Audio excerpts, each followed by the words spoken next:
Hello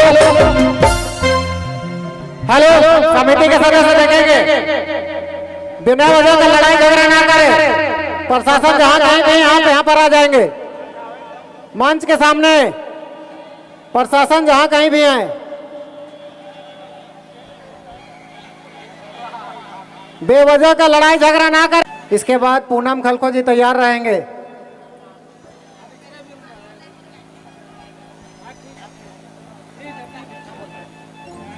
ठीक है, सोनी कुमारी।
समिति के सदस्य देखेंगे, बिना वजह का लड़ाई झगड़ा ना करें। प्रशासन जहां कहीं भी यहाँ पर आ जाएंगे। मंच के सामने प्रशासन जहां कहीं भी है, बेवजह का लड़ाई झगड़ा ना करे।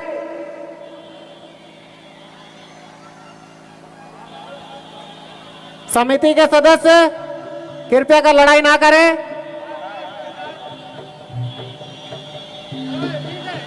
प्रशासन जहां कहीं भी आ जाएंगे मंच के पास, जहां पर लड़ाई हो रही है। प्रशासन जहां कहीं भी है, कृपया रिलैक्स होकर के ना चले। प्रशासन बहुत बड़ा जिम्मेवारी है आपके ऊपर। भीड़ काफी है, आपको ध्यान देना होगा, थोड़ा सतर्क होकर के चलिए।